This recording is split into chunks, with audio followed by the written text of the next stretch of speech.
Hello, everyone, and welcome to the first episode of the podcast, The Fate of Intellectual Property. So, before starting the show, I want to introduce our guests today. They are the founders of ECIP organization, and they have worked in the field of IP for 10 years. I'm very glad to have them here with me. Let's welcome to the show Miss Bùi Diệu Linh, Mr. Bùi Đông Hải, Miss Trần Quỳnh Vi, and Miss Lưu Bảo Ngọc. Hi, thanks for Nice to meet inviting you. us. Nice to meet you guys all. So, alright, now let's start. So, since the era of e-commerce, intellectual property rights have become the most controversial ethical, social, and political issue.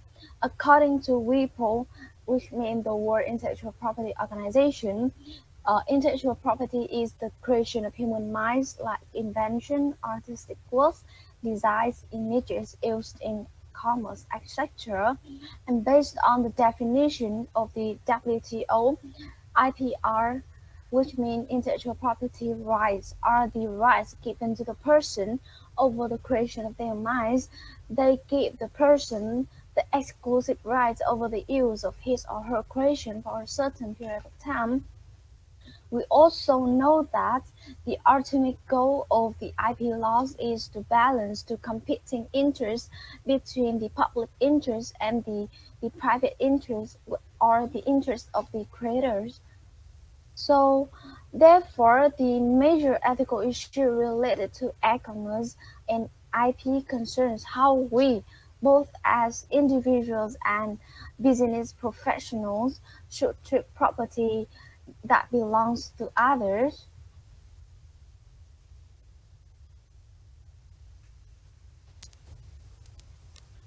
You're right. IPR nowadays has changed and implementations of IPR have developed along with the internet. In the case of copyright in the United States, copyright law not only protects original forms of expressions such as writings, arts, drawings, photographs, music, motion pictures, performance, but also computers programs from being copied by others for 70 years with individual own and 95 years with corporate own. So, for example, in the case of where professionals want to cite a work and comment on it in a lecture, or like a reader want to write a review of a book on his or her personal blog, it is clear that strict copyright observance could potentially inhibit the right to freedom of expression and thought protected by the First Amendment. So, are there any suggestions like exception in the copyright laws, dear expert? That's the reason why the doctrines of fair use has been created. Teachers, writers, and others can use copyright material without permissions under certain circumstances. Whoever wants to criticize or discuss the copyright work must be able to refer to or cite the original source. Any use of copyrighted work for commercial purpose must meet its owner's consent and go with the compensations for the copyright holder. So, are there, what criteria do we based on to judge whether it is fair use or not?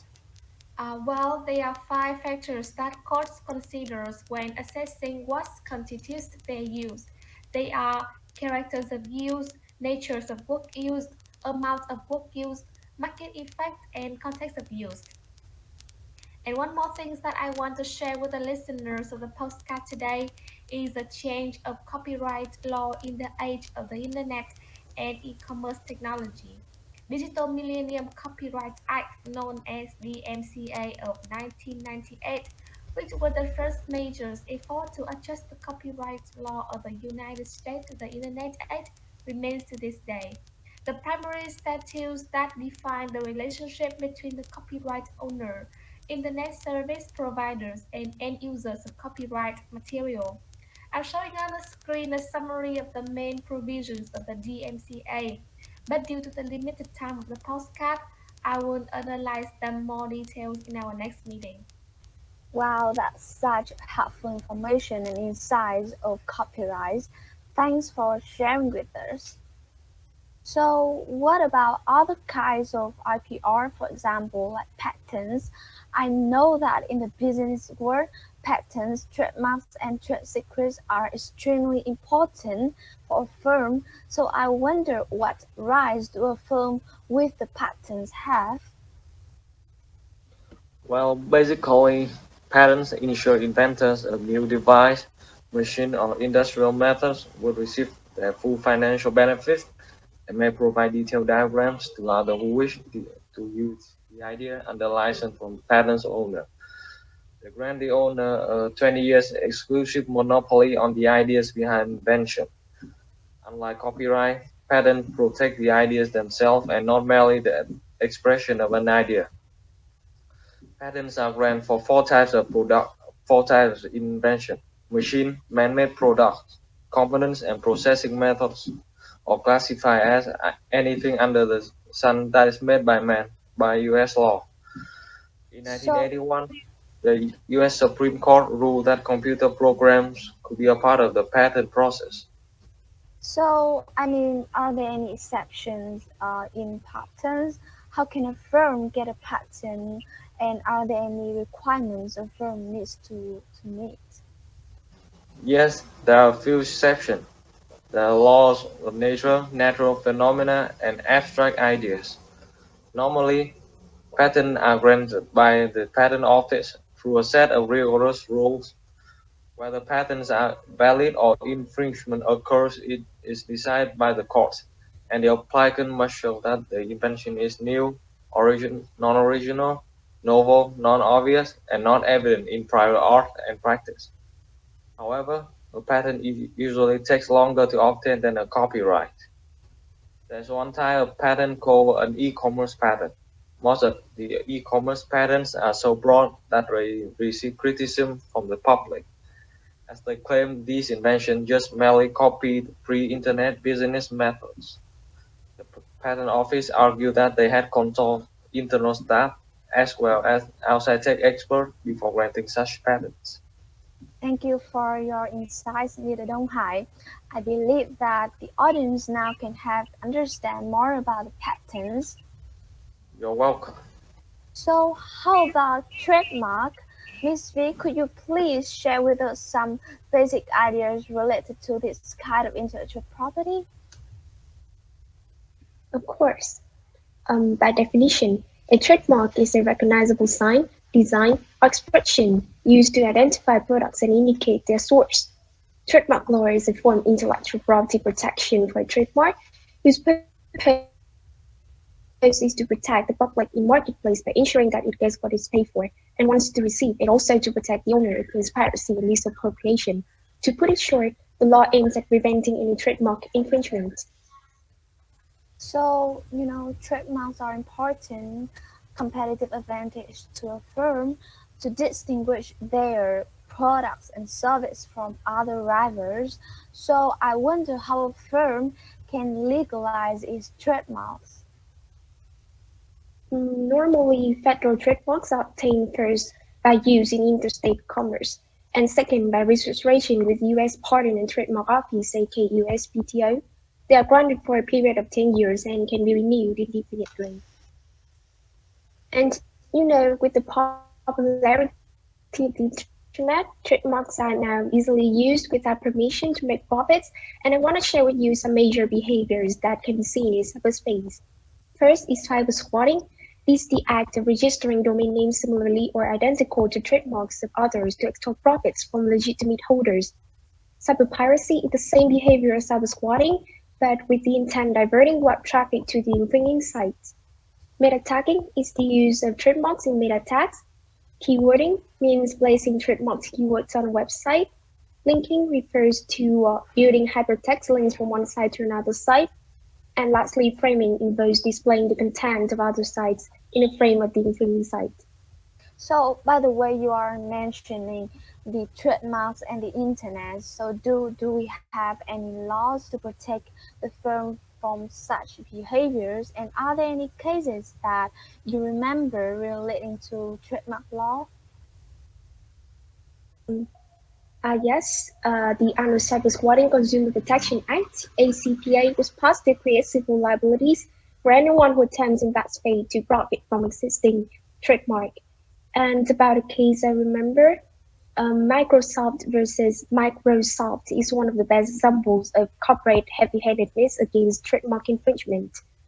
To briefly explain, in August 2003, Microsoft.com, registered by the Canadian teenager Mike Rowe for his part-time web design business, was blamed by Microsoft for having a domain name that sounded too similar to their trademark corporate name. However, Rowe said that he didn't intend to cause any trademark infringement, and his decision was only due to the phonetic point by adding the word soft to the end of his name. And the giant tech offered to pay him only $10 to give up the domain, which made him feel really offended, and asked for $10,000 instead. And after all, in January 2004, the two parties were revealed to have settled out of court, with Microsoft taking control of the domain, and in return, they agreed to pay all the expenses that Road had incurred. Well, thank you for your sharing, and I No believe problem. I believe the audience will have more clear sight about the trademarks. But beside the copyrights or patents and even trademarks, there's a kind of intellectual property that has to do with business procedures and methods of manufacture and service delivery, from which firms derive value and strengthens its competitive edges. It is trade secret. So that's why we invited expert Ngọc to our podcast today, and we would like to hear from her on this very sensitive issue. Thanks for inviting me here. So, things in the film that can be considered a just secret, if it is a secret, it is something that others do not know, or it has commercial values to its owner, or the owner has taken steps to protect the secret. While companies could prefer to register for copyright or patent to have exclusive rights over those properties, just secret as something a firm wants to hide as carefully as possible. The most prevalent example is Coca-Cola. They had not registered for the Coke formula for years to keep it secret from competitors. Dear expert, has there been any change in this trade secret law according to the flow of the development of information technology and digitalization? Because it is like when it's Mm, yeah. of course, yeah. Chess secrets were defined and enforced mostly in state law historically, because at that time the business and were local and the type of the business chess secret were also. And however, in nowadays, when business is national and global, a new level of protection is needed that would make it easier to enforce trade secret laws. Therefore, in 2016, President Obama signed the Defense Trade Secret Act, which creates a federal private right of action for trade secret protection. The European Union is developing a similar trade secret directive to protect European firms and nations. And also in Vietnam, the trade secret protection law was mentioned in the Article 84 in the IP Law 2005, where the definition of trade secret was the same as the international one. Well, besides having legal protection, do firms have any measures to protect their trade secrets? Because, I think when a business trade secret is exposed, the law only helps them to deal with part of the consequence. So losing their Yeah. own formula could make them lose their competitive advantage in the marketplace and possibly lead to the enterprise dissolution. So obviously, in this case, money can make up for such a loss. Yeah. You got the point. Trade secrets are a crucial success pillar in business. Therefore, firm takes the protection of these assets, both tangible and intangible, very seriously. It is easy to see in the article in the employment contracts that require employees not to leak any confidential documents to outsiders.